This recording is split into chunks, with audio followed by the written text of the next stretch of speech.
कसैले भन्छ नि दाई आमा बाउ ठुलो कि बुढी ठुलो, म भन्छु मेरो बुढी ठुलो हो। किनकि त्यो म अपाङ्ग हुँदाखेरि जब टोयलेट बेडमै हुन्थ्यो, पेन्टमै भइहाल्थ्यो, त त्यो गोमुत सब मेरो बुढीले सोरेको हो। त्यो मेरो लागि देवी हो दाई। त्यो यदि त्यो नभएको भए नि मेरो आमा बाउ यदि मेरो भनिरहेको थियो नि यो बाँच्दैन, यो गर्छ, त्यो बाँच्दैन, अब मरिहाल्छ, मेरो बुढीले त्यतिखेर अगाडि आएर भने कि म आफ्नो बुढालाई बचाउँछु। ऊ मेरो लागि देवी हो कि यदि ऊ नभएको भए हामी हुन्थेन। मेरो लागि त्यो देवी हो। हेर्नुहोस्, बुढी भनेको एउटा देवी हो। बुढीलाई राम्रो गरेपछि त्यो बुढी राम्रो भएपछि त्यो घर स्वर्ग हुन्छ। त्यो स्वर्ग जब घर स्वर्ग हुन्छ नि दुनियाँ पनि राम्रो हुन्छ। म भन्छु नि दादा, मेरो लागि मेरो बुढी भनेको नि एउटा देवी हो के।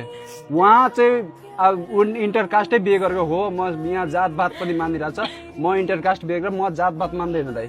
जात को ठुलो हुन्छ? जात जो मनको ठुलो हुन्छ नि त्यही सबभन्दा ठुलो जात हो के।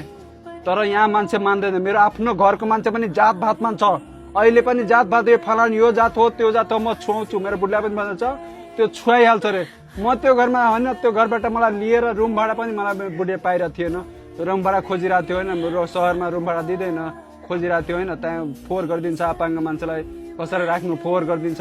किनकि मेरो टोयलेट बाथरुम कहिले काहीँ होइन, टोयलेट पनि बेडमै भइहाल्छ क्या, पेन्टमै भइहाल्छ, थाहा हुँदैन क्या। बेडमा त्यो पुरै सोर सार गर्छ। यदि अरू भएको भए म त छोडेर जान्थ्यो दादा। ऊ मेरो लागि भगवान एउटा देवीको रूप भनेको उही हो के। संसारमा नि सबै छोरी मान्छे एउटा देवी नै हो के।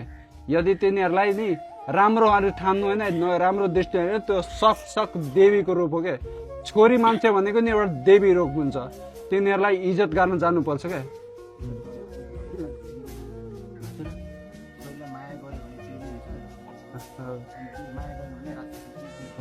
त्यही छोरीलाई माया गर्नेपछि त्यो देवी हुन्छ र त्यो हेला गरेपछि नि राक्षसनी पनि हुन्छ। त्यो हेला गर्न जब त्यो मान्छे ऊ हुन्छ नि त्यो छोरी मान्छेहरू पनि राक्षसनी हुन्छ क्या। तर त्यो छोरी मान्छे त्यस्तो नबनिदियोस् के, किनकि तपाईँहरू देवीहरू हुनुहुन्छ। किन छोरी मान्छेको इज्जत भने धेरै ठुलो हो के। उनीहरूलाई दाग लागेपछि नि जिन्दगीभरको लागि दाग रहन्छ के। छोरी मान्छेहरूलाई म विनम्र अनुरोध गर्दछु, तपाईँहरू देवी हुनुहुन्छ के। तपाईँहरू राम्रोसित होइन आफ्नो घर गरेर खानु होइन। जस्तो कि मेरो बुढी खाइरहेछ, मलाई यस्तो अवस्थामा पनि मलाई पालिरहेछ, गुमुत सबै गरिरहनु भएको छ। उहाँ मेरो लागि एउटा देवी होइन, आमाको पनि माया दिएको छ। मलाई आमा बाउ मेरो यस्तो अवस्थामा नै मेरो बुवा मम्मीले देख्नुपर्ने एउटा फल थियो, तर उहाँको होइन।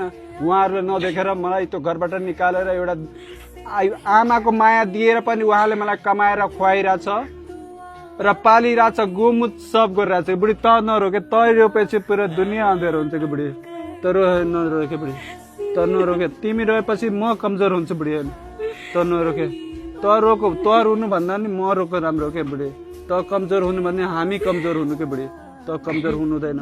देखाउनु पर्छ कि यो समाजमा कि छोरी मान्छे कस्तो हुन्छ, एउटा छोरी मान्छे कस्तो हुन्छ भनेर। महिला भनेको त जस्तो हुनुपर्छ क्या। नरोके तिमी भनेको